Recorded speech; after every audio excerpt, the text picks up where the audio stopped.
Samson என்ன தப்பு பண்ணாரு? கில்லை கழற்றி விட்டு அவரை ஓப்பனிங் ஆட வைங்க. உத்தப்பா விலாசல்.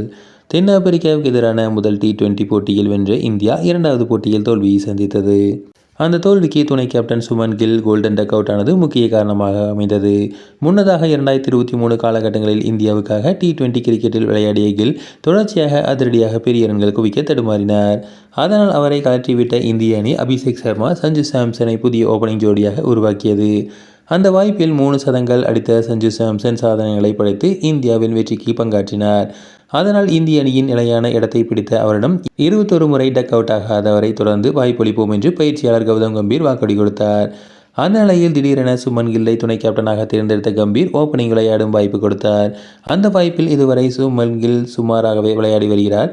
மறுபுறம் 2025 ஆசிய கோப்பையில் மிடில் ஆர்டரில் ஓரளவு நன்றாக விளையாடிய இந்தியாவின் வெற்றியில் பங்காற்றிய சாம்சனை தொடரில் கம்பீர் மொத்தமாக கழற்றிவிட்டுள்ளார்.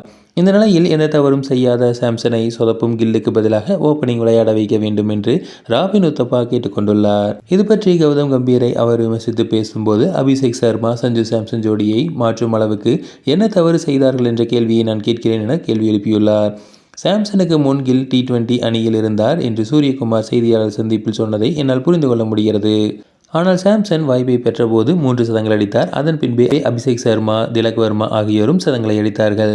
எனவே அவருடைய சதம் நமது இளம் வீரர்களை உத்வேகமடைய வைத்துள்ளது. அந்த சமயத்தில் இந்தியாவுக்காக அடுத்த T20 ஓபனர் யார் என்ற நிலைமையை எடுத்தது. அந்த சூழலில் அபிஷேக் சர்மாவுக்கு அடுத்தபடியாக நல்ல சராசரியை கொண்ட ஓப்பனிங் பேட்ஸ்மேனாக சாம்சன் தன்னை நிரூபித்தார். இருப்பினும் அவரை மிடில் ஆர்டருக்கு நகர்த்திய நீங்கள் தற்போது மெதுவாக கழற்றிவிட்டுள்ளீர்கள்.